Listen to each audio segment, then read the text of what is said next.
Good day, folks. This is Greg Judy at Green Pastures Farm. Up here with the sheep.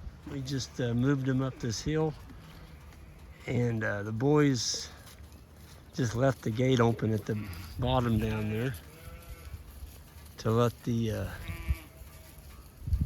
new mothers drift forward.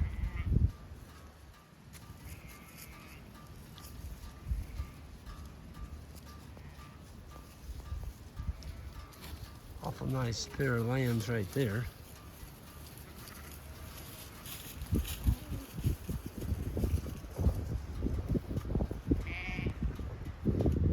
Most of the new moms stayed behind.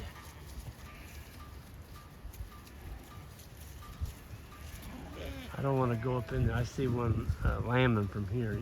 You just don't want to get around them too much right now.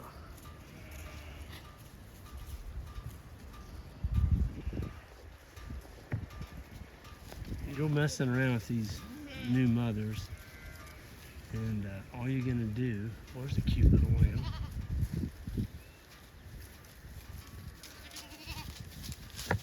All you're gonna do is run off the new mother from her newly born lamb. So you don't want to do that. Just stay out. They can handle it. There's a nice set of twins.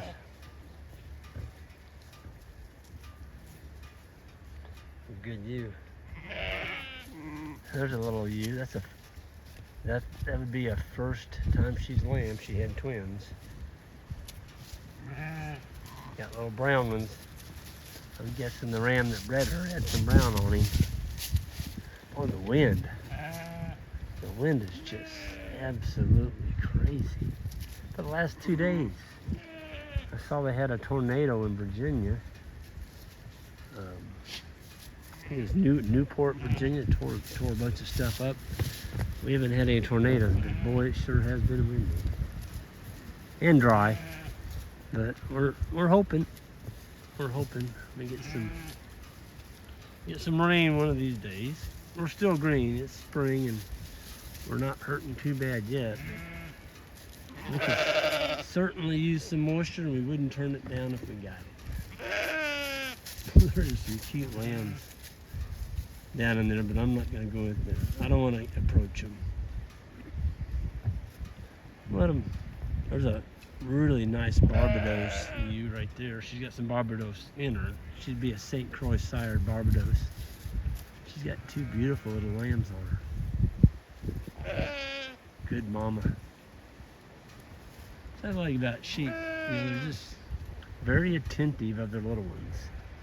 And there's probably, I don't know, there's over 100 lambs in here, and they all know the sound of their lamb. And that, maybe 100 of them out there doing their mat, mat, mat, and they know which one is theirs. And I've watched another lamb go up and try and suck on a ewe, and she'll kick it. She'll kick back. She knows. I guess she knows by the feeling of the mouth and the smell immediately. That lamb does not belong on me. I like the color we're getting though. We're getting more color in our sheep. I like color. And it seems like it really doesn't affect the sale price on. Matter of fact, it seems like our colored the rams that we sell are some of the first to be picked. People like getting a little color in their flock. Look at that. You talk about unfair advantage. A little ewe like that. She's got 2 twins. 2 sets of twins there following. Oh, here's a ewe that's so heavy, but she's going to have twins for sure. She may have triplets. Golly. She's just fat.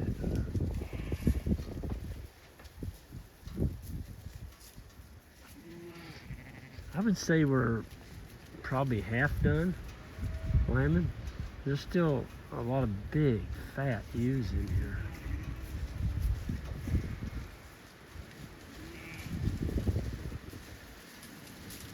But it's May 1st. We turned the rams in about 7 days early this year. Normally we turn them in December 1st. And this year we turned them in, it was right after Thanksgiving, like 2 or 3 days after Thanksgiving, so about a week early. And those rams did not waste any time getting these ewes bred, because just now May 1st, they should start lambing today, and we're almost half done. So basically in 7 days, those rams bred, looks to me like about half of these ewes. In 7 days. Well, look at that little bitty ewe there. I was gonna say, she surely doesn't have twins. And she's got a nice, that's what I like. I like them to have just a nice lamb the first time, and then when they get older, you'll end up with more twins than you will singles. I just need to back them up. God, there's a fat one. There's a really fat ewe right here. She's gonna have twins, there's no doubt. Good looking ewe. It's just a good place to lamb right here. The dogs are all around them. We've got 5 guard dogs in here. There's the one we call Wild Dog. Oh, that's Lady. That's Lady. I'll just go ahead and give a plug for Lady. We're gonna be auctioning Lady in about 2 to 3 weeks. She's the best guard dog we've ever raised, and all she knows how to do is to protect sheep. That's all she cares about. She barks. She's a ferocious barker, and of all the dogs in here, she'll be the first one to detect anything that's out of sight, doesn't belong. She's on it. She's absolutely on it. And here's 2 young dogs. There's Cotton and Young Mammoth. Young Mammoth is the closest one there, and the other one's Cotton. He's laying down. And then Big Boy, Big Boy's laying up in the middle of them sheep right there. He's zero in on him. Now, you see his black head behind that sheep.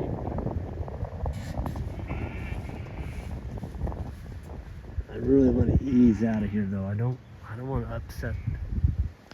I don't want to upset the natural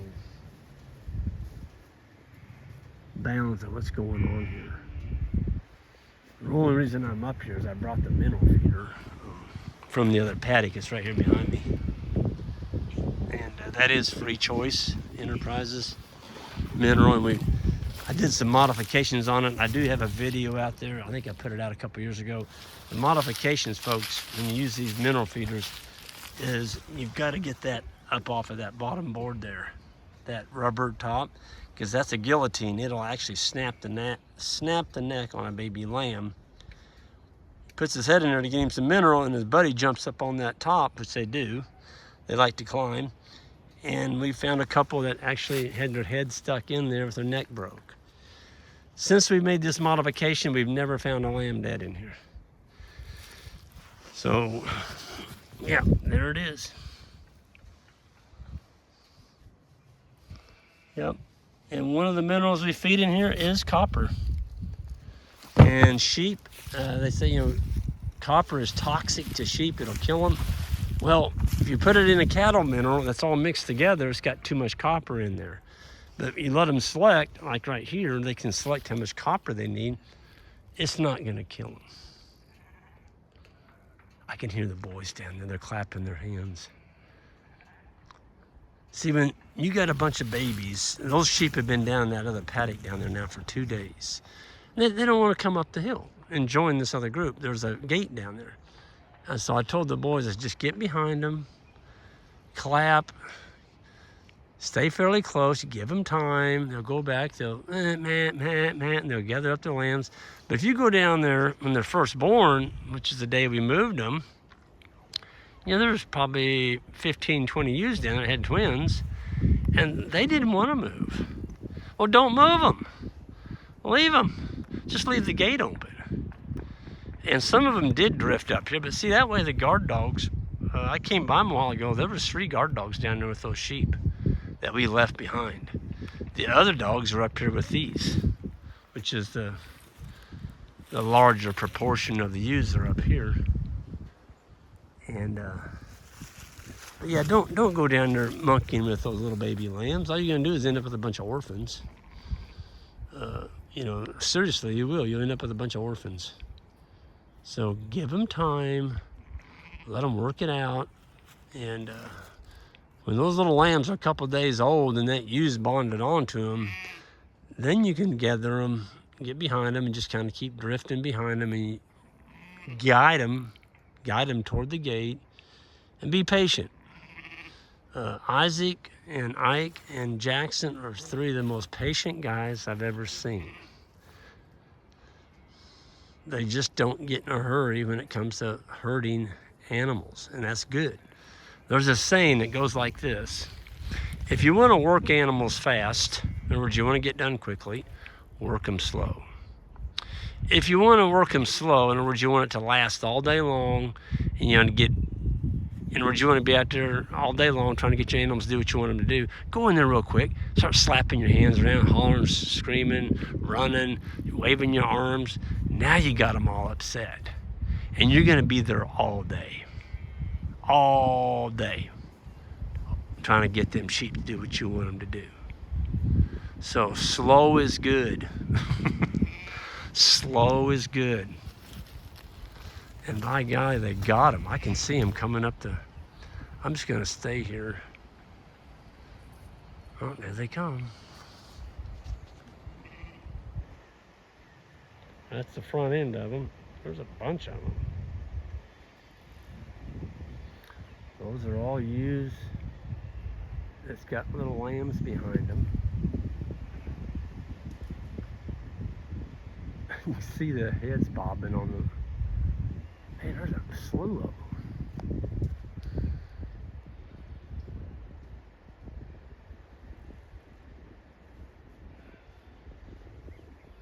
Oh, those are cute. Cute little lambs.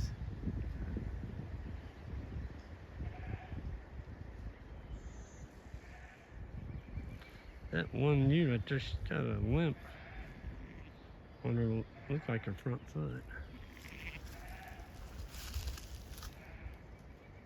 They're still coming.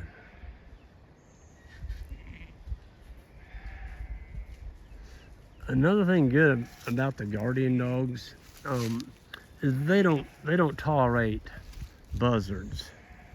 The black-headed buzzards, I guess they are starting to come into Missouri. They're a nuisance, but these dogs hate buzzards. They don't like hawks flying over the top. They don't like eagles, and they'll run at them. They'll just run and bark and just raise Cain until they can't see them anymore. So in lambing season, that's kind of a good thing not to have the black-headed buzzard around, and eagles. Eagles will take, they'll just swoop down and grab the lamb and fly off with it. Man, there's a bunch of them. There must have been 30 lambs or 30 ewes down there. They're still coming up the hill. I wanted to go out that way, but I think I better go around. And they're still coming. I bet you 25% of the flock was down there. A lot more than I thought. This is this is some of the good sheep feed right here. This is the autumn olive. I'm sorry, Malta rosebush. I've got autumn olive on my brain. It's just thick. Right in this area, there's quite a bit of it, and the sheep have already been working on it. They've only been in here a day, but they're working on it pretty good. I would say in another day that bush is going to be extremely in bad shape.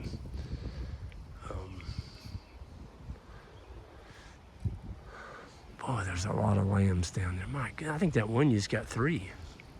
She does. She's got triplets. Last year we had 5 sets of triplets, and for the whole year we averaged, it was 1.86 lambs per ewe. The year before that we did 2.04. We'll know this year when we get them up in July. That's when we get the sheep up and we band the ram lambs, or we take all the rams out the 7th of July, and that's when we count every lamb we've got, so we know how many ewes we've got, how many rams, and it gives us a good idea of our lambing success. Look at that, she does have triplets. There's 3 of them. She's got 3 little lambs. I don't want to get any closer than that. They may come on up here if I just wait. I was just looking, we've got this this black oak disease, folks. It's going through the Midwest, and here's a tree that needs to be cut. It's dead, and man, it has got one heck of a saw log on it. Holy moly! That bottom log's 3 foot diameter. It's dead. All it's gonna do is rot. So we gotta make a action item on that. Get that booger cut and get it hauled over to the sawmill and mill up some lumber from that. Because if you don't, it's just going to fall over on the ground and rot. And you don't get anything out of it. That is a big tree.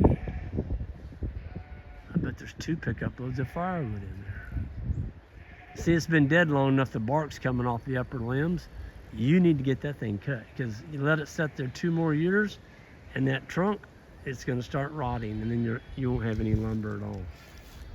All you got is a bonfire type wood. Yeah, I got to write that down in my daytimer. We got to get that. They're still coming up the hill. I can hear me. We got the 2 young dogs over here. They're just sitting up here in all this brush.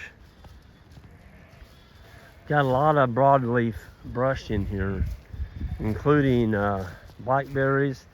I call it buck brush. I've heard people call it button brush. I don't know. I think it's buck brush. But if you put the sheep in tight enough, they will kind of work on it. They're not going to kill it. They will kill multiflorous bushes.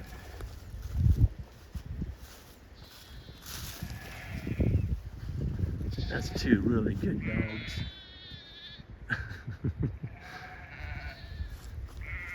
Cotton is adopted mammoth as his buddy. They get along pretty darn good.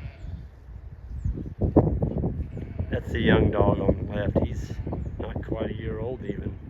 Cotton's just a good dog. He goes every year with the rams. We take him to the ram farm. Cotton. Last year we had Cotton and Sugar. And they did an awesome job protecting those sheep over there, because the ram farm's got a ton of coyotes. Look at that little sheep. Look at that little lamb down there. Oh, he just laid down.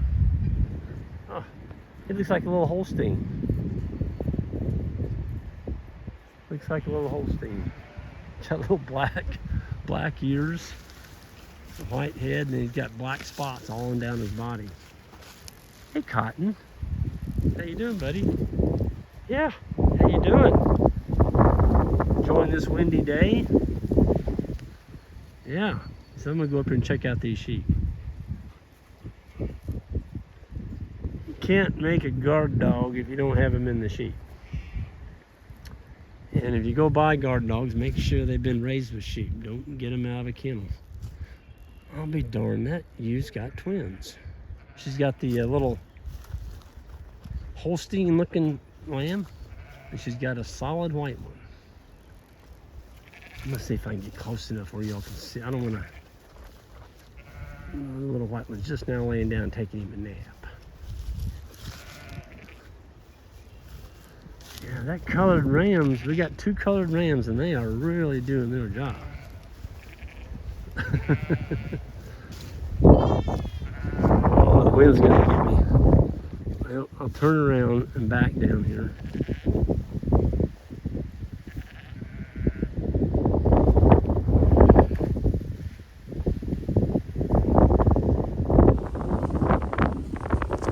Ooh, that wind is getting with it now. Well, I think I'm going to end it, because I'm going to get a bunch of complaints. I don't have a sock. I don't have this. I don't have that. And You know, when I go out on the farm, folks, I don't pack all this stuff. I just got my camera. I'm going to still show you that lamb noise and all. Look at that little bugger.